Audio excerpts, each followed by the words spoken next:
Howdy folks, hope you're all having a good one, and welcome back to World of Warships with Rear Admiral Jingles. Today we're having a quick look at the Concealed Maneuvers battle type. Now this was a temporary battle type that was effectively there to test Wargaming's latest bright idea: support aircraft carriers, most notably the USS Concord Bridge, which is why you're looking at 9 players per team and double carrier.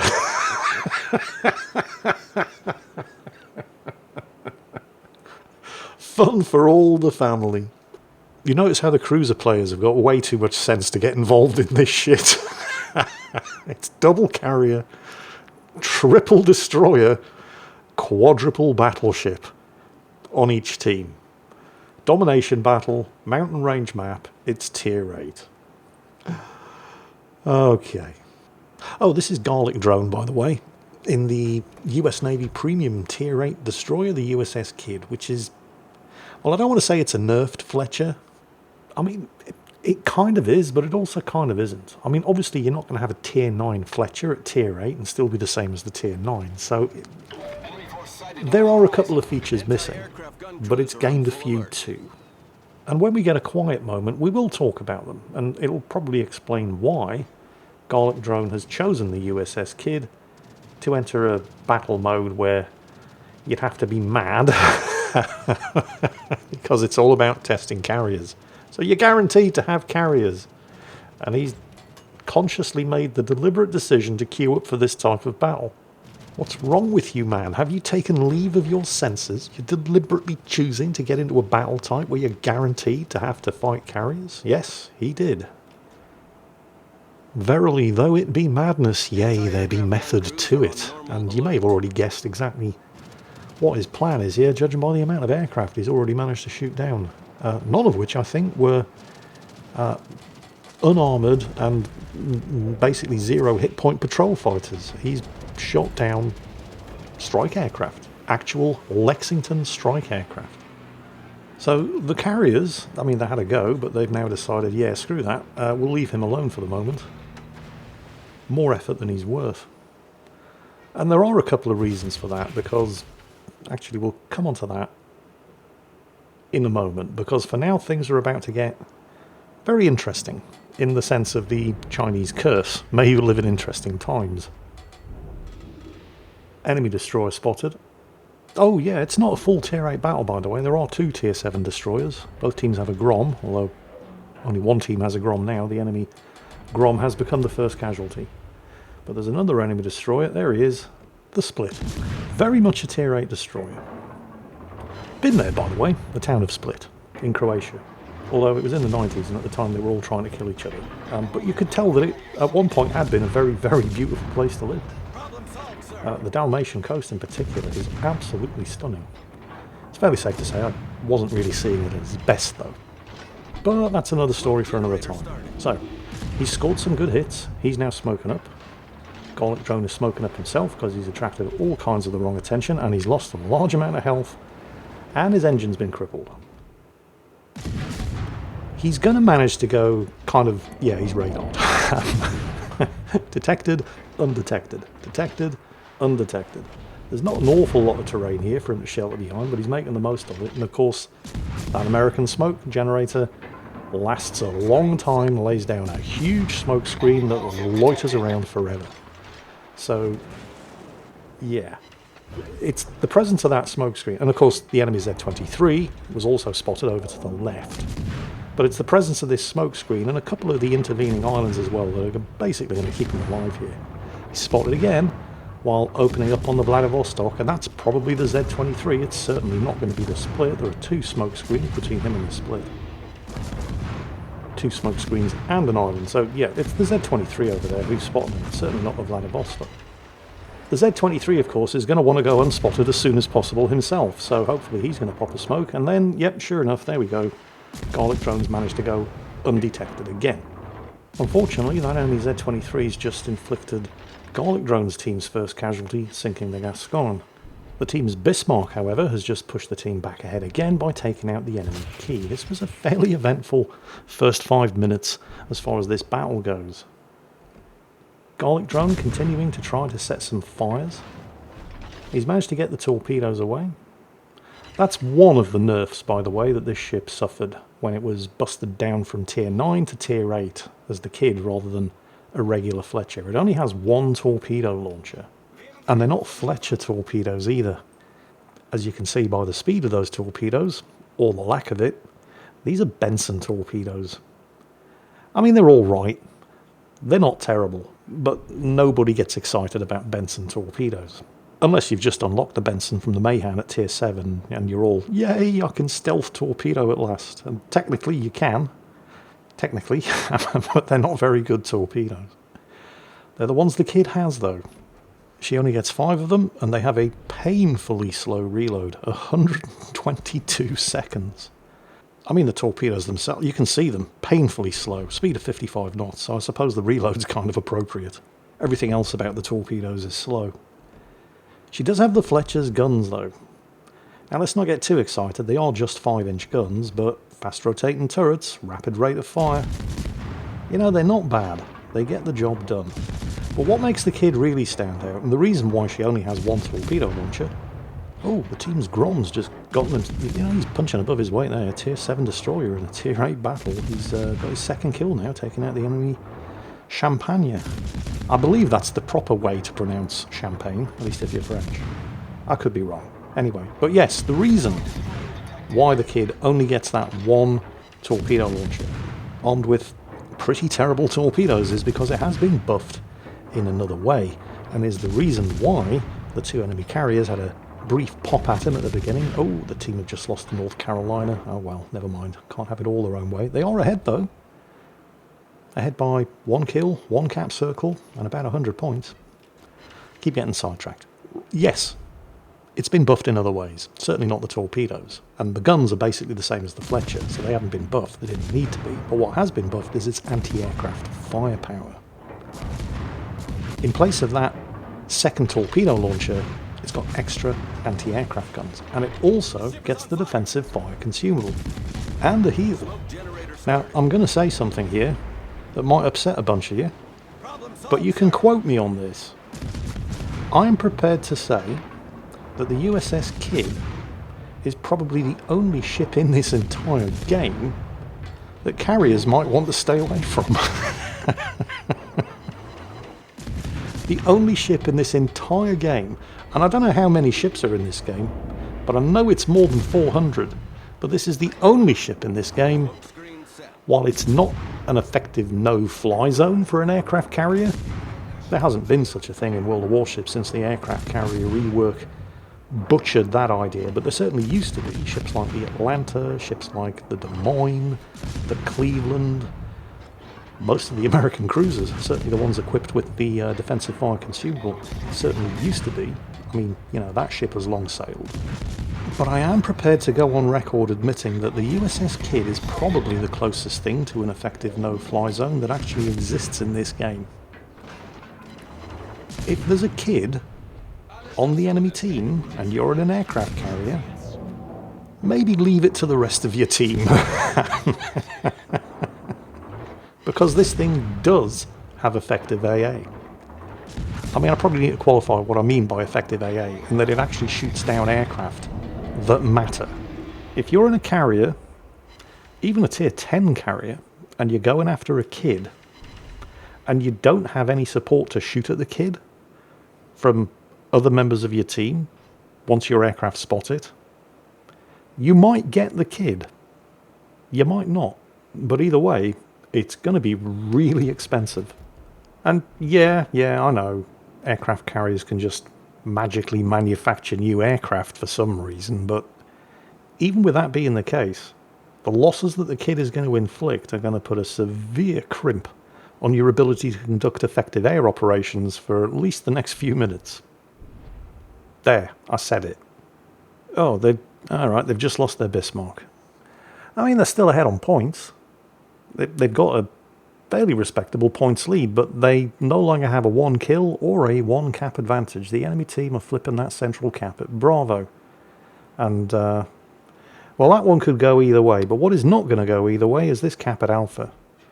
which Garlicdrone has been stubbornly loitering around without being bothered by either of the enemy carriers, and with the battleships not interested in going anywhere near a torpedo threat, he should be able to take this cap completely uncontested. Oh, Garlicdrone's taking a bit of a chance here. I mean, it's a calculated risk. His smoke screen's on cooldown for the next 11 seconds. And he is drawing attention to himself. But anybody who could shoot at him basically has their attention elsewhere. So this is reasonably safe. And now the smoke's off cool. Oh shit, yeah, you might want to use the smoke now. That was good timing. There's that split again. Although the split's not exactly in a great position either. You probably don't want to be getting into a gunfight with a kid. That's way too much like a fair fight. Oh shit, the team have just lost 2 ships. Alright, this is really bad. Well, the smoke is off cooldown. Here are the split's torpedoes. Dodge those. And he's got the split. Right. Now, he did have to pay for it. He's on fire. He's lost a whole bunch of health. But he's safe. He's inside the smoke. He's probably not interested in pushing his luck much further here. See how much further health he loses from that fire. And he's got no smoke, and he's got no heals left. The team now only have 1 cap circle. I mean, he's flipping this one, but the enemy team are definitely going to take that central cap, and they just have. Now, the kill on the split has put the team ahead by a small margin.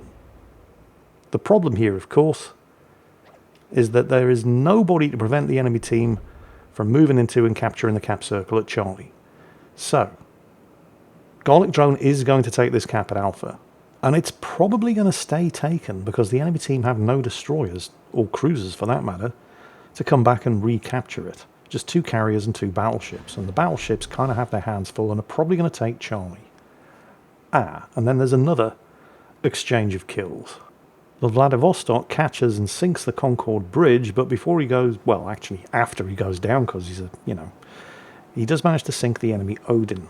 So, we now have no carriers. That's really bad. Well, it's not that bad. I mean, the enemy team have 2 carriers and a battleship. And a battleship isn't that hard to spot. So as far as spotting's concerned, it's not that bad that Garlicdrone's team have lost both of their carriers. On the other hand, the fact that the enemy team do have 2 aircraft carriers and 2/3 of your team are destroyers is, let's just say, suboptimal. Yeah. Now, I don't know how much health that oh yeah, the Bismarck doesn't have a lot of health. No sign of the Vladivostok. We'll keep an eye on the cap circle at Charlie. Hopefully the Vladivostok is trying to flip that. And I say hopefully because it means this is going to allow these guys a free run at the carriers. That's not necessarily a good thing. Yep, the Vladivostok is flipping the cap circle at Charlie. Okay. I don't necessarily know that this is completely good news. I mean, it is, because it means, at least for the immediate future, the Vladivostok isn't going to be getting involved in this party, but we've got an extremely low health Bismarck, a split, also on low health, and Garlicdrone in the Kid, not with a huge amount of health, going after a pair of carriers. One of which is a Concorde bridge. Oh yes, this particular battle type is here to test out new aircraft carrier mechanics, isn't it? Oh, and I don't know if you've noticed in chat, Garlicdrone has been running his mouth, which has not gone unnoticed by the enemy team. CV hunting time. What you all doing in the corner? He has a good reason to be confident, however. Not something you can say about the Split or the Bismarck, because they're not in the USS Kid, and Garlicdrone is. I mean, I'm on record in the past as saying that a destroyer going after a carrier in this game is a one-way ticket to the bottom of the ocean, as the Split just found out the hard way. Because it is a one-way ticket to the bottom of the ocean. Unless you're in the USS Kid. Because this thing has teeth, at least as far as aircraft are concerned. I would confidently take the Pepsi challenge in a Kid against 1 aircraft carrier. But 2? I mean, I'm not saying that things didn't need to change from the old days prior to the carrier rework. In the closed and open beta, if you were in a carrier and I was in a destroyer, you were going to die. And I was going to be the one to do it. It was just a question of how long it was going to take me. And there would be nothing that you could do about it. I'd sneak around the side of the map, sink the carrier, and then cap. And there, I mean, it wasn't fair. Similarly, if I was in an Atlanta, or a Cleveland, or hell, even an Iowa, and you were in an aircraft carrier, it just wasn't worth going after me, or anything near me, because you would lose all of your aircraft. And you couldn't replace those aircraft. So, you know, that really wasn't fair either. There were a fair number of hard counters to aircraft carriers back in the old days, and there shouldn't really be hard counters. There shouldn't be any one ship or type of ship. Oh, they've just lost the Bismarck. You are now the last surviving member of the team against 2 aircraft carriers and a battleship who has finished capping Charlie and is going to be steaming this way right the hell now. And it's here where the Concorde Bridge, that's a lot of aircraft, deploys its party piece. As the enemy team say, the kid was running off his mouth way too much. Well, we're going to see about that. The Concorde Bridge has just deployed a minefield. You can, however, clear the minefield with your depth charges, which is exactly what Garlicdrone is doing. Now, you can do that if you have depth charges. If you do not have depth charges, you're buggered. You're going to run into mines, you're going to take damage, and there's an excellent chance you're going to flood. If you do have depth charges, though, you can clear a path through the minefield. Battleships have depth charges. They do. But they don't deploy the depth charges from the battleship. They launch aircraft that drop the depth charges. And those aircraft have a minimum range. So if the Concorde Bridge targets a battleship and drops depth charges around the battleship, that battleship is going to get flooded because there's basically nothing it can do. It certainly can't thread a path through the mines, it's too big and it's not manoeuvrable enough, and it can't clear the mines because its aircraft have a minimum range. Fun for all the family. So while Garlicdrone works his little ass off here, I was admitting, yeah, you heard me say it, that carriers definitely needed some kind of help because there were just too many hard counters to them. A game shouldn't have hard counters, things that you absolutely 100% are ineffective against, that you just cannot fight, that shut you down completely. And there were things that did that to carriers. Before the game launched and went public, destroyers were hard counters to carriers. After the game launched and went public, AA cruisers like the Atlanta, like the Baltimore, were effectively hard counters against aircraft carriers. Soft counters are fine, by all means. Introduce a class or type of ship that you're going to struggle against. But by the same token, there were things that carriers could do that the CV rework was supposed to prevent, things like cross-dropping. Hang on a second. Oh, look at that. Torpedoes from 2 angles at the same time. They're not supposed to be able to do that anymore. Cross-dropping. Oh, he's got the Lexington. That's... Still got the Concorde Bridge and the Vladivostok to take care of. He's still losing. But yeah, the ability for a carrier to cross-drop you, because they used to control more than one squadron at the same time. So one squadron would come in from the front, meaning that if you tried to turn, you're going to eat torpedoes, while another squadron comes in from the side, meaning that if you didn't turn, you were going to eat torpedoes. It was basically a death sentence. And in the hands of a skilled carrier player, they would just cross-drop one ship after the other. And there was nothing you could do about it. It was basically a hard counter that carrier players possessed, and there was nothing you could do about it, and hard counters are bad. And the carrier rework is supposed to have prevented them from doing that, so why did the Lexington just do it? Yeah, I mean, I am prepared to admit that carriers did not have it all their own way, and they definitely needed some help, but my sympathy only extends so far. They've had it so far their own way for the last couple of years that this just feels like justice. By the way, the Vladivostok can now see him and is shooting at him, so he needs to kill this Concorde Bridge quick and go undetected. Because he is still losing. And there's less than a minute left. The USS Kidd, by the way, does still exist. It's a museum ship in Baton Rouge, Louisiana.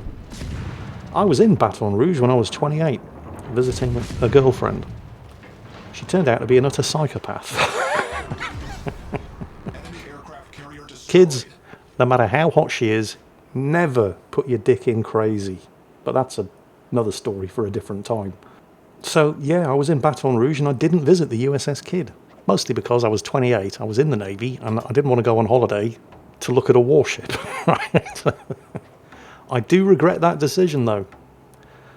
Golden opportunity, and I'll probably never get it again. I did get lots of sex, though.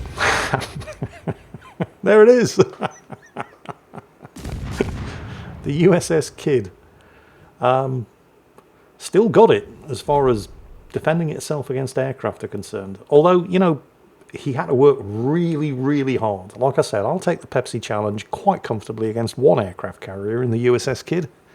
Two, however, yeah, I don't think I'm quite that good. In fact, yeah, I know I'm not that good. Garlicdrone, on the other hand, seemed to relish the opportunity. It's CV hunting time, boys. Oh yeah, the enemy kid's running off his mouth too much. Are you sure about that? Good job, Garlicdrone. 70 aircraft shot down, by the way. Just to put that into context for you, Garlicdrone today effectively just deplaned the Royal Air Force. Now, I don't know if that says as much about the kid as it does about the current state of the Royal Air Force, but it is what it is. And you just watched it happen. And I hope you enjoyed it, because that is it for today. Well done, Garlicdrone. Keep it up. And as always, take care. And I'll catch you next time.